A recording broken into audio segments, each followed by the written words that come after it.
Саламатсыздар ма YouTube каналының көрермендері? Бүгін сіздермен бризол жасайтын боламын. Видеоның соңына дейін көріп, лайк басып, тіркеліп, комментарий жазып отырыңыздар. Сонымен бізге керегі жұмыртқа, тартылған ет, фарш, қара бұрыш, қызыл бұрыш, тұз, хмели дәмдеуші, сарымсақ, ұнтағы, сүт, май керек болады. Және бір пияз. Тартылған етіміздің үстіне пиязымызды, тұзымызды, дәмдеуштерімізді саламыз. Бұл жерде қалаған дәмдеушіңізді, өзіңізге ұнаған дәмдеуштерді сала беруіңізге болады. Мен өзімнің қолымдағы барымды салдым. Ұнайтын үйдегілерге кішкене сүт құйып, жақсылап араластырып ұрып аламыз. Котлетті ұқсатып, сөйтіп мен жобамен 5 бөлікке бөлдім. 100 грамнан әр ет жобасында болды. Жарты кило етті 5-ке бөлдім. Пищевой пакетімізді шамалы майлап аламыз. Сөйтіп кішкене ұрғылап, фаршымызды соған салатын боламыз. Сөйтіп шамалып, салмақ салмай, оқтадан өткізіп аламыз. Шелпек жасап, алдын ала дайындап алу керек бұны.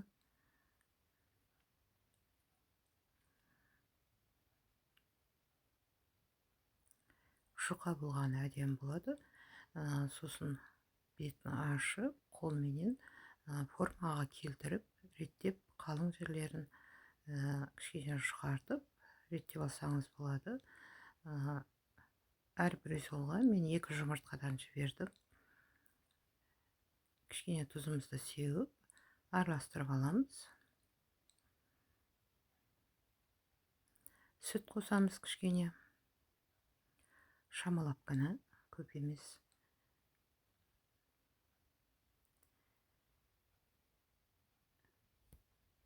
Екіншісінде жасап қойғым келіп жатыр.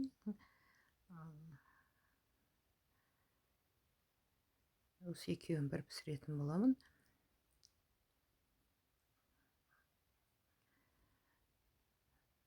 Үйдегілердің жұмыста болуына байланысты қалған үшеуін кешке үйдегілер келгеннен кейін істеймін. Қазір түске екеуін ғана істегелі жатырмын.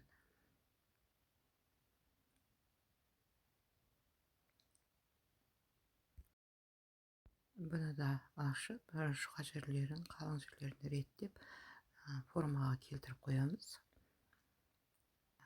Табамызға майды құйып, бірінші жұмыртқамызды саламыз. Жұмыртқамызды жайып алып, үстіне дайын фаршымызды аударатын боламыз. Өте оңай, жылдам. Түскі асқа, кешкі асқа да бола беретін керемет тағам түрі. Картошкасын, гарнирына картошкасын дайындап жатырмын. Бір жағы пісті. Бұл бір 7-8 минутта піседі. Жалпы екі жағын 3-4 минуттан аударып пісіріп алуға болады. Баяу отта.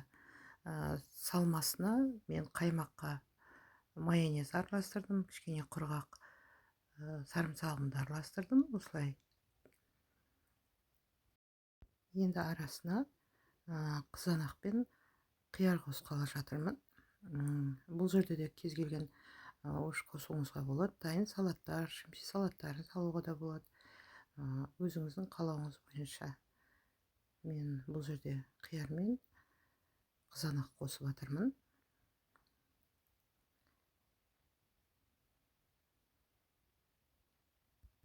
Осы тағамды бұрын бір істегенде өте бір қиналған. Ұн қосқам, өзім бір қиын жолын таңдаған екем. Қазір тіптен оп-оңай.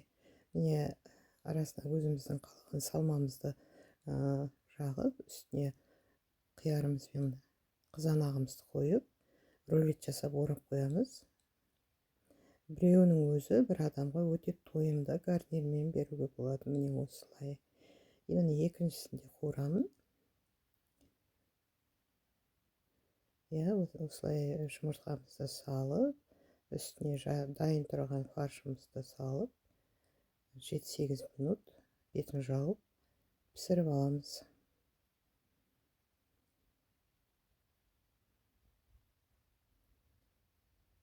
Міне бір жағы керемет әдемі пісті. Біздің бризол дайын болды. Сіздермен бірге болған Лейла. Видеоның соңына дейін көріп, лайк басып, комментарий жазып, каналға тіркеліп отырыңыздар.